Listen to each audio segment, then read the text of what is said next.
کہ اللہ رب العزت جل جلالہ جنت کی نعمت سے ہمیں مالا مال فرما دے. کیوں؟ اس لیے کہ جنت میں ہر قسم کی راحتیں موجود ہیں. جنت میں کوئی ٹینشن نہیں، جنت میں کوئی تانا دینے والا نہیں، جنت میں کسی قسم کی فضول بات سننے کا کوئی نہیں. جنت میں صرف بہار ہی بہار ہوگی، نعمتیں ہی نعمتیں ہوں گی. بلکہ یہاں تک رب قدیر جل جلالہ نے فرمایا جو تم چاہو گے اللہ وہ تمہیں عطا فرما دے گا. وَلَكُمْ فِيهَا مَا تَشْتَهِي أَنفُسَكُمْ وَلَكُمْ فِيهَا مَا تَدَّعُونَ. جو مانگو گے، جو چاہو گے، جنت میں تمہیں اللہ عطا فرما دے گا. یہ ہے جنت. لیکن جب میں قرآن کی اس آیت کو پڑھتا ہوں تو میری عقل دنگ رہ جاتی ہے، جس کی میں نے تلاوت کا شرف حاصل کیا. رب فرماتا ہے وعد اللہ المؤمنین والمؤمنات جنات عدن جنات تجری من تحتی الانہار خالدین فیہا ومساکن طیبۃ فی جنات عدن. اللہ نے مسلمان مردوں اور مسلمان عورتوں کو باغوں کا وعدہ دیا ہے. جنت کہتے ہیں باغ کو، باغوں کا وعدہ دیا ہے جن کے نیچے نہریں رواں اور ان میں ہمیشہ رہے گا. سبحان اللہ. مومنین اور مومنات کے لیے اللہ نے جنت کا وعدہ فرمایا ہے. اور جنت کیا ہے؟ جس کے نیچے نہریں بھی بہ رہی ہیں اور باغ ہیں. اور پھر ایسا نہیں کہ ٹیمپرری جیسے پکنک پر کہیں گئے اور ہو کر کے آگے، نہیں، خالدین فیہا، پرماننٹ ادھر رہنا ہے، کوئی تمہیں نکالنے والا نہیں. یہ کن کے لیے وعدہ ہے؟ بولیے. مومنین کے لیے. کن کے لیے وعدہ ہے؟ مومنین کے لیے. اور پھر ساتھ میں فرمایا وَمَسَاكِنَ طَيِّبَةً فِي جَنَّاتِ عَدْنٍ، اور پاکیزہ مکانوں کا بسنے کے باغوں میں، اور بسنے کے باغوں میں، یعنی پاکیزہ مکانات کا اللہ نے وعدہ کیا کہ وہاں تم کو بسایا جائے گا. اللہ اکبر. باغ کا بھی وعدہ اور ساتھ ہی ساتھ جو ہے پاکیزہ گھروں میں بسانے کا بھی وعدہ، جنت کا بھی وعدہ، نہروں کا بھی وعدہ. اور یہ جنات عدن کیا ہے؟ یہ درمیان میں ہے، جنت کے سینٹر کے اندر جو ہے یہ جنات عدن ہے. اور میرے پیارے آقا صلی اللہ علیہ وسلم کے پیارے دیوانوں، انبیاء اولیاء کا مسکن وہیں پر ہوگا. اللہ نے مومنوں کے لیے وعدہ فرمایا. لیکن اتنی نعمتوں کے تذکرے کے ساتھ، اتنے انعام کے تذکرے کے ساتھ،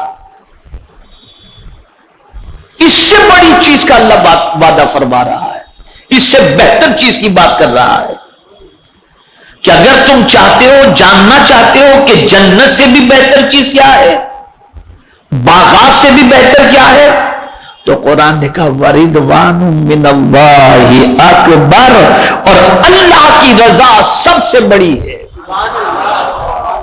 یعنی اللہ تم سے راضی ہو جائے، یہ جنت سے بھی بہتر ہے، جنت سے بھی اعلیٰ ہے.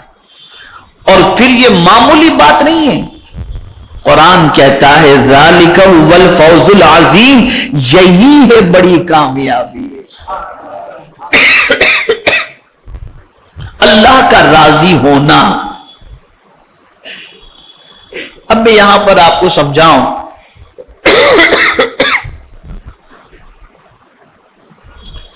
ایک مقام پر نماز کا ذکر اس نے فرمایا، لیکن نماز کے ساتھ ایک اور چیز کے اکبر کا ذکر فرمایا. ان الصلاۃ تنہی عن الفحشاء والمنکر ولذکر اللہ اکبر. بے شک نماز بے حیائی اور بری باتوں سے روکتی ہے، اور اللہ کا ذکر سب سے بڑا ہے. تو وہاں ذکر جب سب سے بڑا ہے تو ذات کتنی بڑی ہوگی. تو قرآن کہتا ہے اللہ کی رضا یہ سب سے بڑی چیز ہے. یہ جس کسی کو حاصل ہو جائے سمجھ لو کہ اس کا بیڑا پار ہے.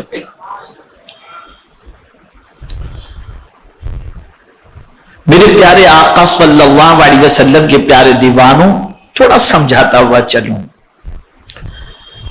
دنیا کے انسانوں کو راضی کرنا ڈیفیکلٹ ہے، جلدی سے راضی نہیں ہوگا. شادی کے موقع پہ آپ دیکھتے ہوں گے ناراض رشتہ دار جلدی سے راضی ہوتے ہی نہیں ہیں، بڑے مسئلے ہوتے ہیں. پیر پکڑو، منت کرو، سماجت کرو، راضی ہی نہیں ہوتے. اور کہتے ہیں دیکھو اب پتہ چلا نا، رو رو کر وسیلوں کے ذریعے، رشتہ داروں کے ذریعے بات پہنچائی جائے، نہیں راضی ہوتے. بہت مشکل ہوتا ہے. کسی سیٹ کو راضی کرنا ہے بہت ڈیفیکلٹ ہے، لیکن میرے مولا کی شان بہت عرف و اعلیٰ ہے، اس کو راضی کرنا بہت آسان ہے. بہت آسان ہے اس کو راضی کرنا. کیسے وہ راضی ہو جاتا ہے، کیسے راضی ہوتا ہے؟ تو میرے پیارے آقا صلی اللہ تعالی علیہ وسلم کے پیارے دیوانوں، اس کی رضا کا معاملہ یہ ہے کہ تم اس کی اطاعت کرو، فرما برداری کرو، وہ تم سے راضی ہو جائے گا.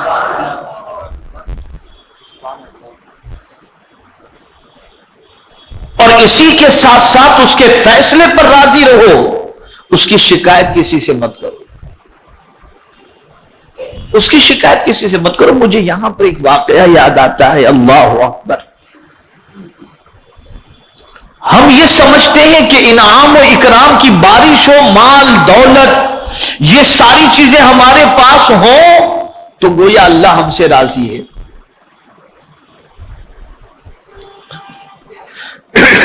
اللہ ہم سے راضی ہے. وہ کسی کے یہاں غریبی ہے، کسی کے یہاں بیماری ہے، کسی کے یہاں پریشانی ہے، تو ہم یہ سمجھتے ہیں کہ اللہ اس سے ناراض ہے. میں سمجھاؤں گا آپ کو، اچھی طرح سمجھ جائیے بات. کسی کا بنگلہ، کسی کی کوٹھی، کسی کی گاڑی، کسی کا پیسہ، کسی کے قیمتی لباس دیکھ کر کے ہم سمجھتے ہیں کہ یہ اللہ اس سے راضی ہے، اور کسی مخلوق الحال کو دیکھتے تو منہ لگانے کے لیے تیار نہیں، اور ہم یہ سمجھتے ہیں کہ اللہ اس سے ناراض ہے. اب سمجھا دوں میں آپ کو، اگر اس کے پاس دولت ہے اور وہ سجدے کر رہا ہے، اگر اس کے پاس دولت ہے وہ حج کر رہا ہے، اگر اس کے پاس دولت ہے غریبوں میں تقسیم کر رہا ہے، اگر اس کے پاس دولت ہے عاجزی موجود ہے، اگر اس کے پاس دولت ہے تکبر نہیں ہے، اگر اس کے پاس دولت ہے اکڑ کے نہیں چل رہا بلکہ اس دولت کو اللہ کے بتائے ہوئے راستے پر خرچ کر رہا ہے، تو اللہ نے اس کو یہ دولت دی ہے، اللہ اس سے راضی ہے. لیکن توجہ چاہوں گا، دولت ہے اور نماز چھوٹ رہی ہے، دولت کا استعمال عیاشی میں ہو رہا ہے، دولت ہے اور بدکرداری کے اڈوں پہ آدمی جا رہا ہے، دولت ہے اور تکبر کرتا ہوا دکھائی دیتا ہے، غریب کو حقارت کی نظر سے دیکھتا نظر آتا ہے، تو یہ دولت اس کے لیے نعمت نہیں سزا ہے. اس لیے کہ یاد رکھیں، ایک ہی شخص دنیا میں ایسا پیدا ہوا جس نے خدائی کا دعویٰ کیا، اور وہ کون تھا؟ فرعون. اسی نے کہا انا ربکم الاعلی. اس کو بھی اللہ نے دولت دی، اس کو بھی اللہ نے دولت دی. اور حضرت موسیٰ علیہ السلام جو اللہ کے کلیم ہیں، آپ جانتے ہیں ان کے پاس کیا تھا؟ ایک چٹائی تھی یا ایک بستر معمولی سا تھا جس پر بڑی مشکل سے میاں بیوی سو کر کے اور اوڑھ کر کے اپنا وقت گزارا کرتے تھے. تو کیا موسیٰ کلیم اللہ سے اللہ ناراض تھا؟ فرعون سے راضی نہیں. یہ گھٹیا تصور ہٹاؤ کہ جس کے پاس دولت ہوتی ہے اللہ اس سے راضی ہے. ہاں، دولت جس کے پاس ہے اور اللہ کے قانون کے مطابق خرچ کرتا ہے تو ٹھیک ہے، اللہ اس سے راضی ہے، اس کو عطا فرمایا۔ حضرت عثمان غنی کے پاس دولت تھی، حضرت عبد الرحمن ابن عوف کے پاس دولت تھی رضی اللہ تعالی عنہما، اللہ راضی تھا ان سے۔ بلکہ حضرت عثمان غنی کے بارے میں تو قربان جائیے آیت کریمہ موجود ہے، اور وہ بھی اللہ کی رضا کے ساتھ، لقد رضی اللہ عن المؤمنین اذ یبایعونک تحت الشجرہ،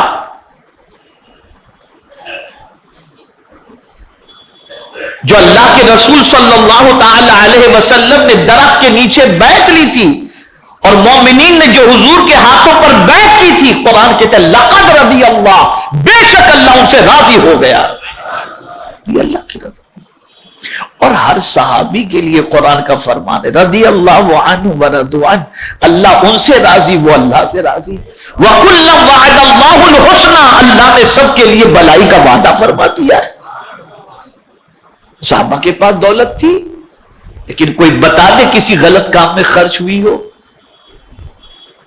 وہ تو دولت سے جنت خریدتے تھے۔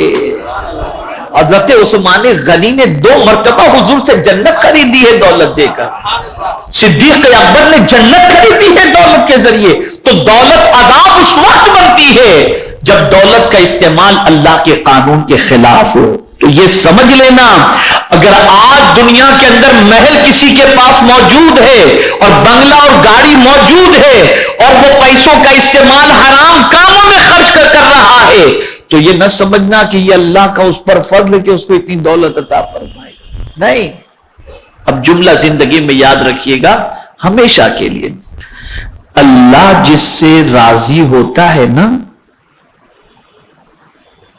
اس کی علامت یہ ہے کہ اسے سجدے کی توفیق دیتا ہے، اسے تہجد کی توفیق دیتا ہے، اسے تلاوت کی توفیق دیتا ہے، گناہوں سے بچنے کی توفیق دیتا ہے، نیکیوں کی توفیق دیتا ہے۔ کسی کا مال دیکھ کر یہ نہ سمجھنا کہ اللہ اس سے راضی ہے، اگر غریب ہے لیکن سجدے کر رہا ہے، حلال کھا رہا ہے، حرام سے بچ رہا ہے، اللہ کے ارشاد پر عمل کر رہا ہے، گناہوں کی دہلیز پر قدم نہیں رکھ رہا، تو سمجھ لینا کہ اللہ اس بندے سے راضی ہے۔ اور اس کی رضا کا حال یہ ہے کہ حضور صلی اللہ علیہ وسلم ارشاد فرماتے ہیں، بہت سارے ایسے لوگ جو پراگندہ حال ہوتے ہیں، یعنی کپڑے میلے، بال بکھرے ہوئے، سرکار فرماتے ہیں اگر وہ رب پر کسی بات پر قسم کھا لیں تو رب ان کی قسم کو پوری کر دیتا ہے۔ یہ حال ہے۔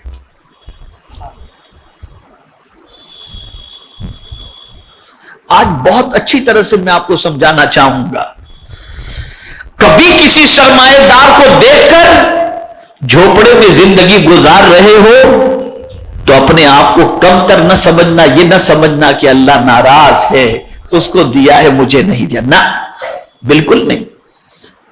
میں آج اللہ کی رضا کی کچھ باتیں، کچھ احادیث آپ کو سمجھاؤں گا، سناؤں گا انشاءاللہ، تاکہ آپ سمجھ سکیں۔ تو میرے پیارے آقا صلی اللہ تعالی علیہ وسلم کے پیارے دیوانوں، آئیے میں جلدی تھوڑا آگے بڑھوں تاکہ آپ اچھی طرح سے سمجھ سکیں۔ میرے پیارے آقا صلی اللہ تعالی علیہ وسلم کے پیارے دیوانوں، اللہ عز و جل جس بندے سے راضی ہوتا ہے اس بندے کے ساتھ وہ کیا کرتا ہے، اسے آپ سماعت فرمائیں تاکہ آپ اچھی طریقے سے اللہ عز و جل کی خوشنودی کو سمجھنے کی کوشش کر سکیں۔ اللہ جس بندے سے راضی ہوتا ہے اس بندے کو اللہ تعالیٰ 3 تحفے عطا فرماتا ہے۔ پہلا تحفہ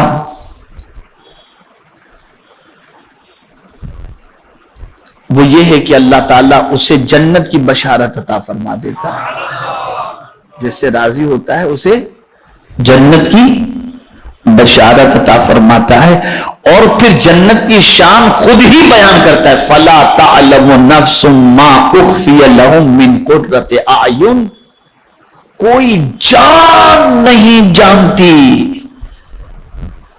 کوئی جان نہیں جانتی، اللہ اکبر، نہ کسی کو اس کے بارے میں معلوم ہے، نہ کوئی جان سکتی ہے، اللہ اکبر۔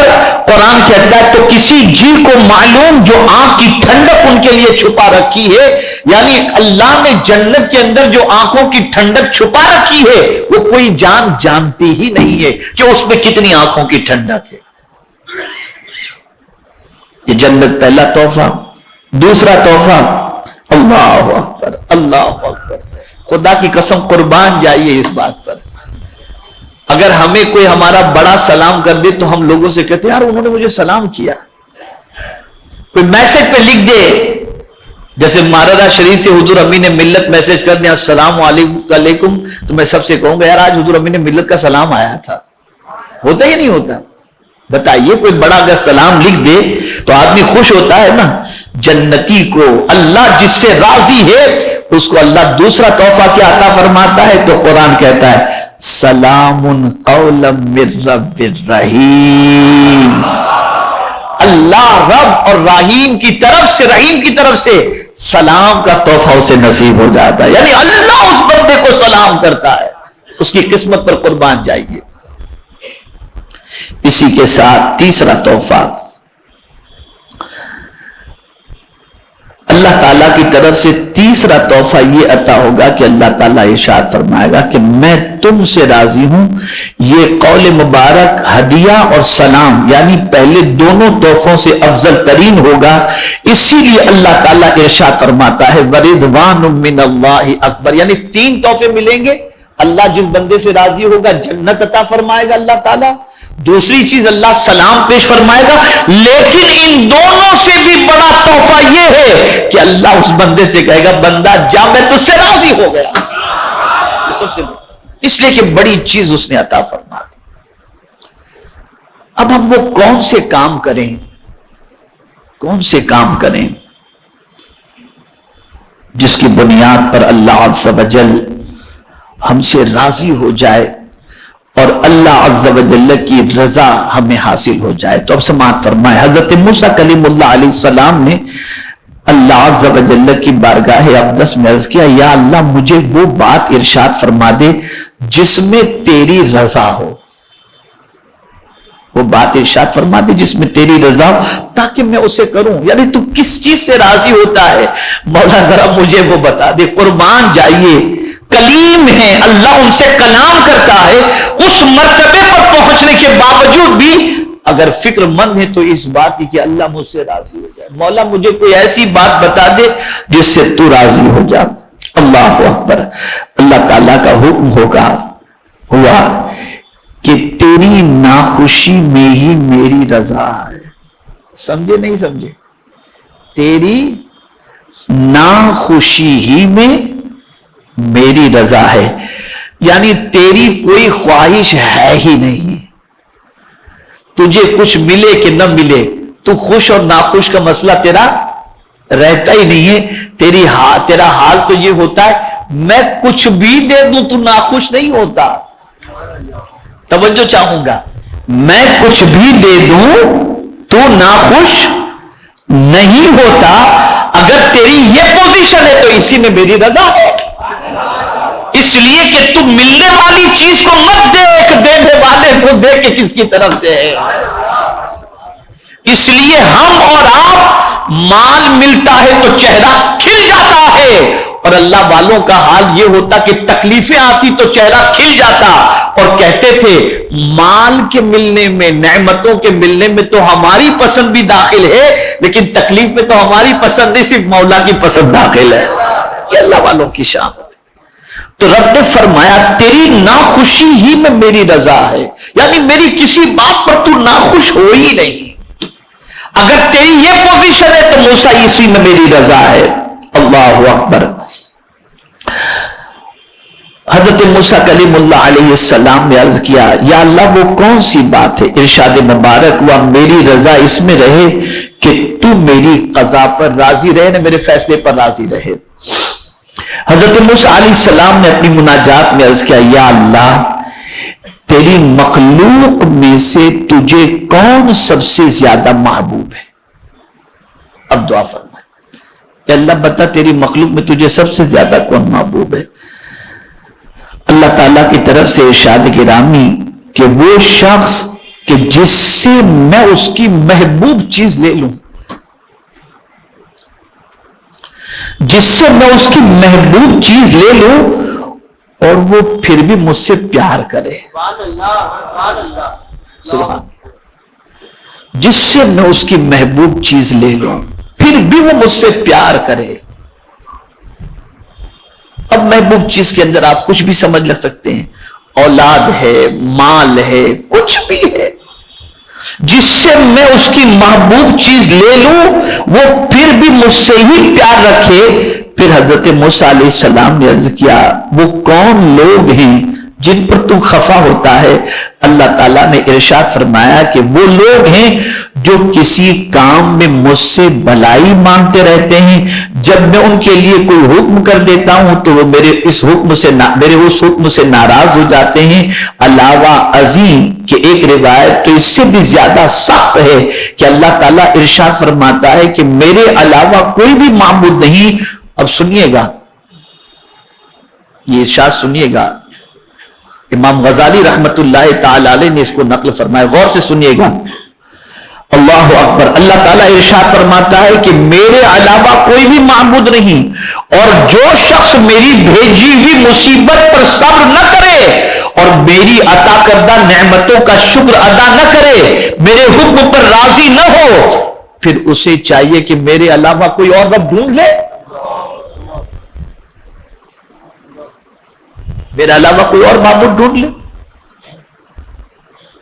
پتا چلا جب اللہ کی طرف سے کوئی مصیبت آئے تو اس پر صبر کرو، نعمتیں ملے اس پر اللہ کا شکر ادا کرو، اور پھر اللہ کوئی تمہارے حوالے سے فیصلہ فرما دے تو اس پر راضی رہو، اور اگر یہ کیفیت نہیں بنتی تو اللہ فرماتا ہے پھر کوئی دوسرا معبود ڈھونڈ لو۔ ترکیہ کا زلزلہ ہو، سیریا کا زلزلہ ہو، دنیا میں کوئی بھی چیز ہو، اگر اللہ عز و جل نے چاہا، یہاں تک فرمایا گیا کہ جادو بھی اسی وقت اثر کرتا ہے جب اللہ تعالیٰ چاہتا ہے۔ اس سے بچنے کا ہمیں حکم دیا، بچنے کے طریقے بتائے، علاج کے طریقے بتائے۔ میں اس کو ایک مثال کے ذریعے سمجھاؤں گا تو بات اچھی طرح سمجھ میں آئے گی۔ چھری کا کام کیا ہے بھئی؟ بولیے نا، آپ بولیے، ایک ایسا بولیے کہ مجھے لگے کہ آپ سب سمجھ رہے ہیں، ہے نا؟ چھری کا کام تیز چھری، اس کا کام کیا ہے؟ کاٹنا ہے نا۔ لیکن کیا بات ہے، حضرت اسماعیل علیہ السلام کے گردن پر چھری کاٹی نہیں؟ تو بات سمجھ میں آئی کہ چھری اسی وقت کاٹ سکتی ہے جب مولا چاہے، وہ نہ چاہے تو چھری بھی نہیں کاٹ سکتی۔ آگ کا کام کیا ہے؟ حضرت ابراہیم کو جلائی تھی؟ نہیں، آگ باغ میں تبدیل ہو گئی، اس لیے کہ مولا نے نہ چاہا، کچھ نہیں ہوا۔ اور ایک بندے مومن کو ہمیشہ یہ چاہیے کہ اللہ کا جو فیصلہ ہے مجھے منظور ہے، نہ آپ کے چاہے سے کچھ ہو سکتا ہے، نہ میرے چاہے سے کچھ ہو سکتا ہے، ہوگا وہی جو اللہ چاہتا ہے۔ وَمَا تَشَاءُونَ إِلَّا أَن يَشَاءَ اللَّهُ، جو اللہ چاہتا ہے وہی ہوگا۔ تو اللہ کے فیصلے پر راضی رہنے کی کوشش کرنی چاہیے۔ میرے پیارے آقا صلی اللہ تعالی علیہ وسلم کے پیارے دیوان،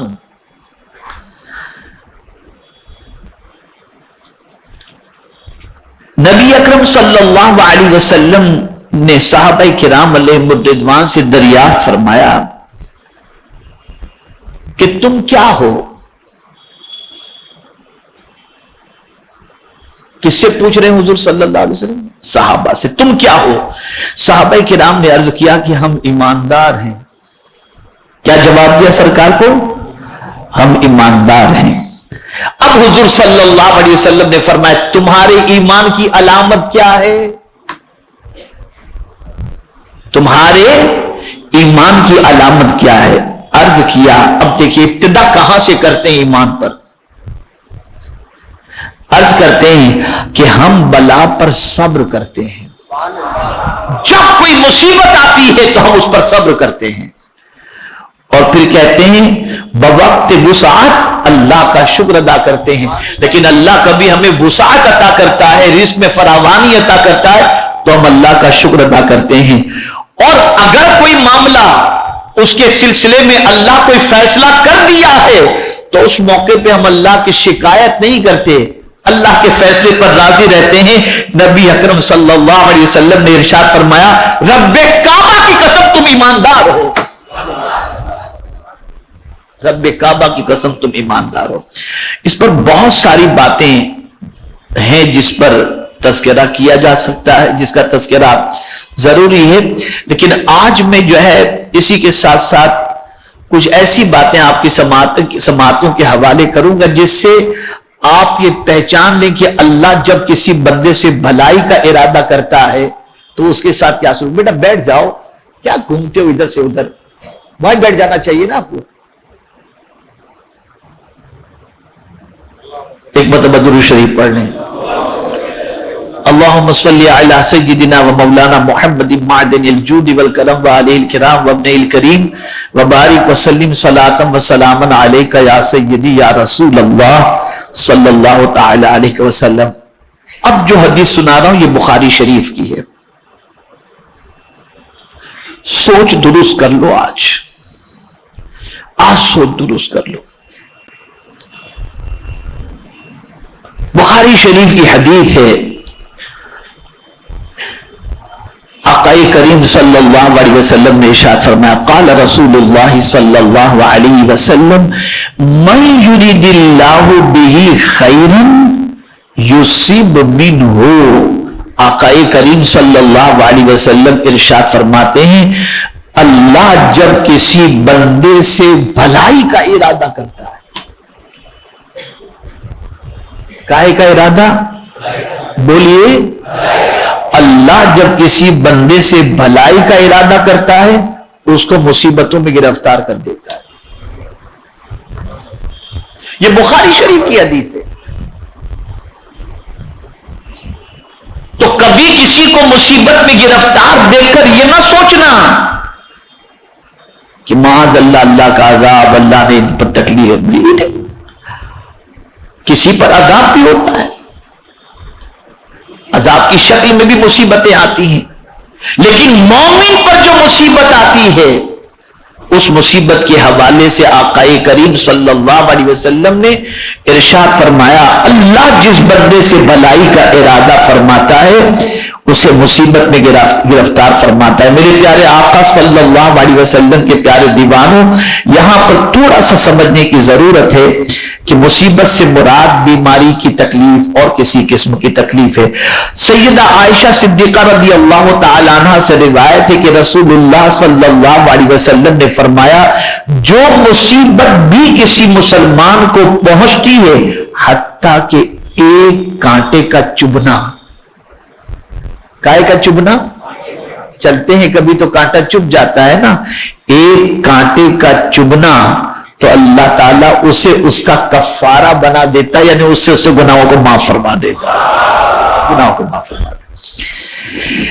ایک روایت میں آیا ہے کہ نبی اکرم صلی اللہ علیہ وسلم نے فرمایا مسلمان جب بھی کسی تکلیف، بیماری، مصیبت اور غم میں مبتلا ہوتا ہے حتیٰ کہ ایک کانٹا جو اسے چبھ جاتا ہے تو اللہ تعالیٰ اس کے ذریعے اس کی خطائیں معاف فرما دیتا ہے۔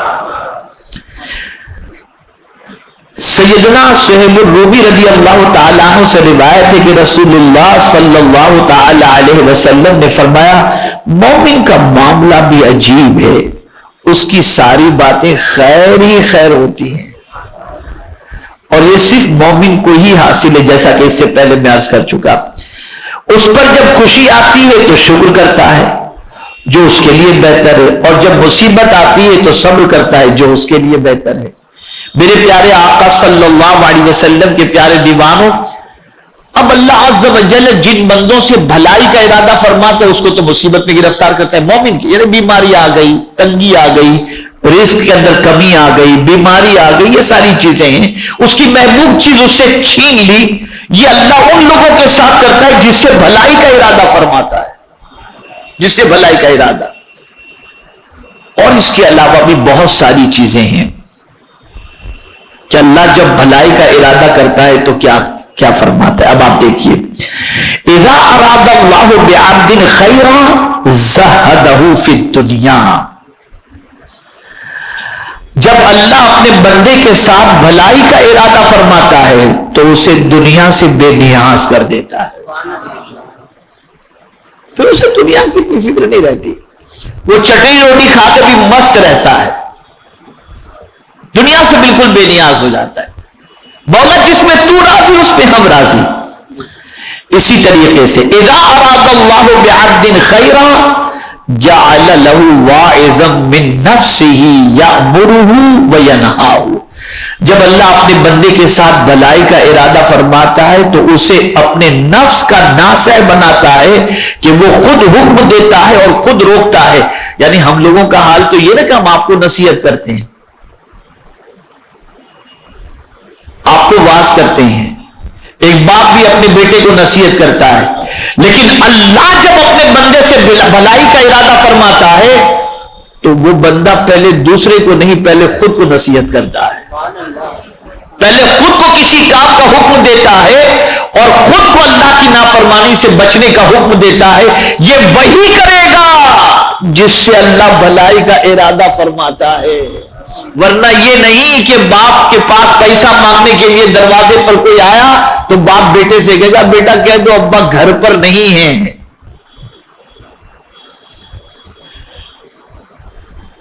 اور بیٹے سے اکیلے میں کہے گا بیٹا جھوٹ مت بولنا، پہلے خود کو حکم دیتا ہے۔ اسی کے ساتھ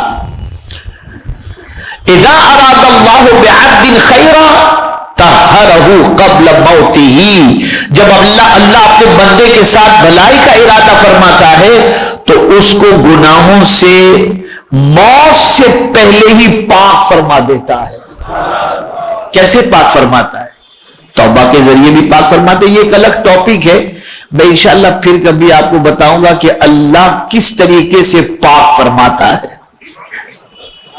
اور پاک وہی فرماتا ہے اور کوئی پاک نہیں کر سکتا۔ وَلَكِنَّ اللَّهَ يُزَكِّي مَن يَشَاءُ، اللہ جسے چاہتا ہے پاک فرما دیتا ہے، پاک فرما دیتا ہے۔ اب گناہوں سے کیسے پاک فرماتا ہے؟ ایک لفظ کے ذریعے میں آپ کو سمجھاؤں، بات سمجھ میں آ جائے گی۔ کسی بندے کا، کسی مسلمان کا انتقال ہوتا ہے، قرآن خوانی کا آپ اعلان کرتے ہیں تو کیا لفظ استعمال کرتے ہیں؟ فلاں مرحوم کی قرآن خوانی ہے کہتے ہیں نا، بولے وہ مرحوم کہتے ہیں کہ نہیں کہتے؟ آپ جواب دیجیے۔ مرحوم کہتے ہیں نا، یار مرحوم فلاں کے لیے دعا کرنا۔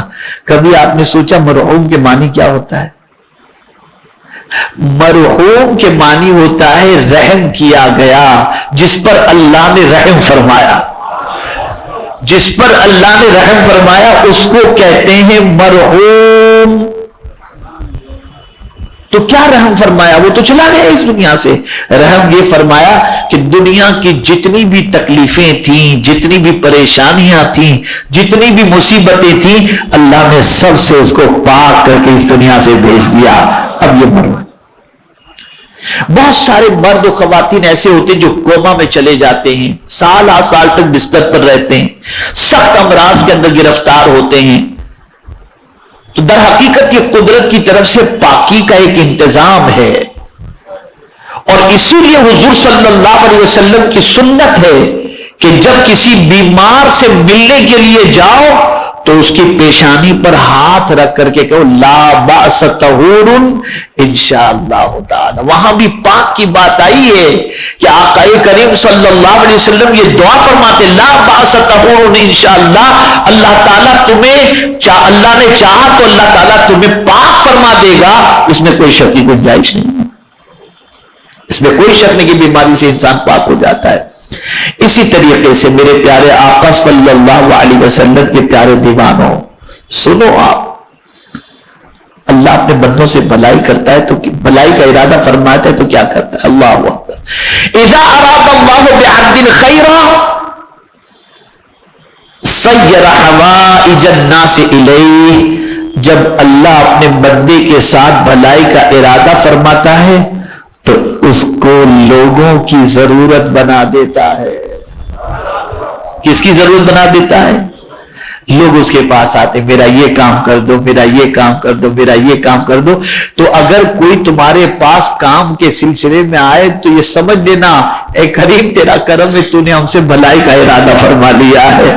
تو ہم کسی پر احسان نہیں کرتے، اللہ کا احسان ہے کہ اس نے ہم پر بھلائی کا ارادہ فرما دیا۔ اور یہ بات یاد رکھیں، دے کر احسان نہ جتائیں، اور دے کر کے کبھی احسان اگر جتا دیے تو آقا کریم صلی اللہ علیہ وسلم فرماتے ہیں جنت کی خوشبو 500 میل کی دوری سے آتی ہے، لیکن 3 لوگ ایسے ہیں جنہیں جنت کی خوشبو بھی نصیب نہیں ہوگی، ماں باپ کا نافرمان، عادی شرابی، اور اسی کے ساتھ ساتھ جو احسان کر کے احسان جتائے، سرکار فرماتے اسے جنت کی خوشبو بھی نہیں ملے گی۔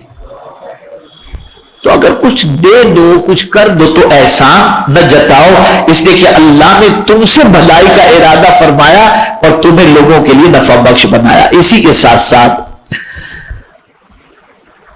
بہت ساری حدیثیں ہیں، لیکن بس ایک حدیث عرض کر دیتا ہوں۔ آقا کریم صلی اللہ علیہ وسلم نے فرمایا اذا اراد اللہ بعبد خیرا عاتبہ فی منامہ، جب اللہ اپنے بندے کے ساتھ بھلائی کا ارادہ فرماتا ہے تو اسے نیند کی حالت میں ہی سزا دے دیتا ہے۔ یہ نیند آدمی دیکھتا ہے نا، وہ آیا مجھے قتل کر دیا، گھبرا کے اٹھ گیا، تو یہ سمجھ لینا چاہیے کہ اللہ نے اس بندے سے بھلائی کا ارادہ کیا ہے کہ اس کو بیداری میں کوئی تکلیف پہنچانے کی بجائے نیند ہی میں اسے تکلیف پہنچا دی۔ نیند ہی کے اندر اللہ عز و جل نے، پروردگار جل جلالہ نے اسے سزا دے دی، اور اس سزا کی بنیاد پر اللہ تعالیٰ اس بندے سے، کتنا میرے کریم کا کرم ہے، وہ سزا دینا بھی چاہے تو جاگتے میں نہیں، نیند میں دے کر کے بندے پر کرم کی نظر فرما دیتا ہے۔ اے رسول اعظم صلی اللہ تعالی علیہ وسلم کے دیوانوں، بہت تفصیلی موضوع، اتنی آیات ہیں اس پر، اتنی احادیث ہیں کہ میں آپ کو نہیں بتا سکتا۔ بس آخری بات میں عرض کر کے اپنی گفتگو کو ختم کرتا ہوں، اسے ہمیشہ کے لیے ذہن کے اندر محفوظ کر لیں، اور وہ بات یہ ہے بڑا کڑوا کام، بڑا سخت کام، جو بہت ٹف ہے، بہت ٹف ہے، آسان کام نہیں ہے، آسان کام نہیں، بہت ٹف ہے، یہ بہت ٹف، یعنی بہت ٹف، یہ صرف اللہ والے ہی کر سکتے ہیں، یا جس کا ایمان بہت پختہ وہی کر سکتا ہے۔ اور وہ کام کیا ہے؟ وہ کام یہ ہے کہ اللہ عز و جل کچھ دے کچھ لے، اس کی شکایت زبان پر نہ ہو، اور ایک ہی جملہ ہو، مولا جس میں تو راضی ہے اس پہ میں راضی۔ اب اس کو میں سمجھاؤں گا تو اور سمجھ میں بات آ جائے گی۔ کیا امام حسین رضی اللہ المولا تبارک و تعالی عنہ کو جو کربلا میں شہید کیا گیا، آپ سوچئے، بیوی، بچے، بھائی کے بچے، بھتیجے، بیٹی، سب وہاں کربلا کے میدان میں، بچے بھی شہید ہو گئے ہیں،